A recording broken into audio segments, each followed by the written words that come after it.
This is Cyrus of Persia, king and conqueror. He created the largest empire the ancient world had ever seen. He was called Shahanshah, King of Kings, a fitting title for the founder of the Persian Empire. An empire which spread from northern Greece in the west to the Indus Valley of the east. It extended north to the Caspian Sea and south to include Egypt. When Cyrus was born around 600 BC, the Persians worshipped altars of fire after the teachings of the priest Zoroaster. Fire symbolized light and goodness. The Persia of Cyrus' youth was a strip of land along the eastern shore of the Persian Gulf in what is today called Iran. The Persians had come from southern Russia in search of pasture for their flocks. The Persians loved to tell stories about their proud ancestors. Cyrus was inspired by these tales of ancient noble horsemen. They also told of the ancient faith of Zoroaster, of the importance of good deeds, thoughts, and purity in life.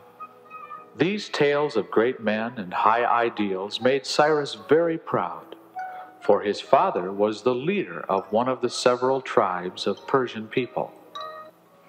Cyrus wished to be the best horseman and bowman of his father's people, for he wanted someday to lead the Persian tribes to independence. About 559 BC, Cyrus became ruler and succeeded in uniting the Persian tribes into one nation.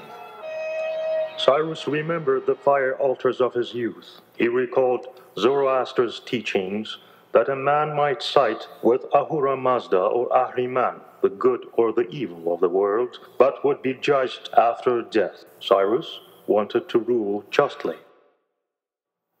The walls of Babylon had been built high and strong to safeguard it from foreign invasion, but because some Babylonians helped him, Cyrus took the city with practically no resistance. Cyrus freed the enslaved Jews and allowed the Babylonian priests to worship their god. The intolerance of the Babylonian king conflicted with Persian beliefs in brotherhood and love.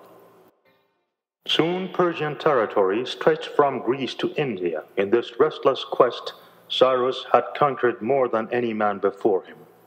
Now he was faced with the task of administrating a vast and varied empire. As with the Medes and Lydians, each conquered nation was heavily taxed and had to contribute her share of men to the empire's armed forces. Although Cyrus patterned his empire after the provincial plan of the Assyrians, he was humane in war and kind to his subjects. Each nation was turned into a province, maintaining its own customs with local rulers. Cyrus also built a long royal road that swept through the empire. It was kept in excellent condition so that swift messengers could inform the king of happenings in all parts of the empire. Cyrus' road helped to bring the many people of his empire closer together. We use the Syrian tongue of the Aramaic as our official commercial language so that the people from distant provinces can understand one another. The entire empire trades by means of the Lydian coinage system. With these coins, items maintained a fixed value from province to province, increasing trade throughout the empire. Now our marketplaces burst with goods from all corners of the Persian Empire. Babylonian linen, the precious metals of Lydia, the fine Persian horses and Phoenician hardwood can be bought by people who could never have enjoyed these products earlier. We have even obtained a tasty wild grain called rice and a magnificent bird, the peacock.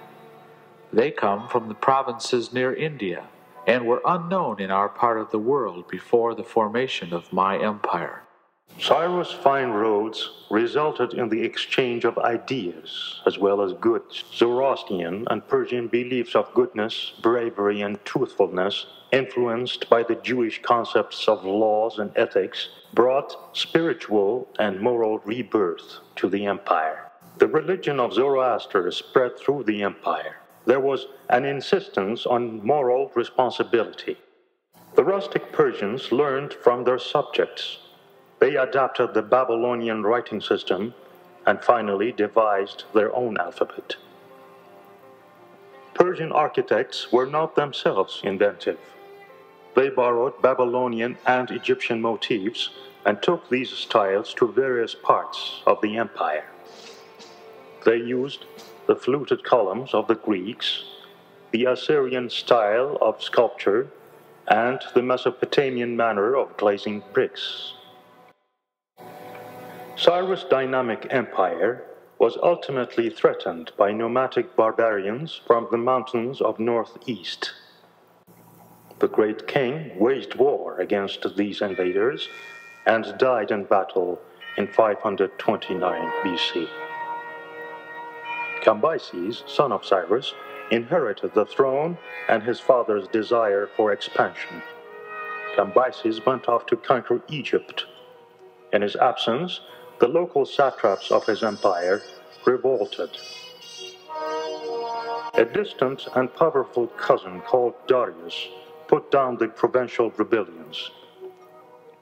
Cambyses died while returning from Egypt, and Darius took the throne. He ruled for nearly 40 years. Though a worthy successor to Cyrus, Darius was too ambitious. His expansion westward was challenged by the Greeks in a battle at Marathon. This Persian defeat symbolized the decay of the empire and paved the way for Alexander the Great, who conquered Persia in 330 BC. All told, the empire Cyrus founded lasted little over 2 centuries, a brief moment in history. Its impact, however, has been felt through the ages. Future rulers learned much from Cyrus's enlightened reign.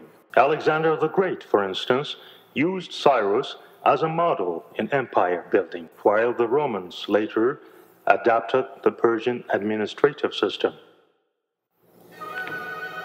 But Cyrus' legacy to civilization is timeless. That is the concept of constructive rather than destructive rule of government, tempered with a sense of justice.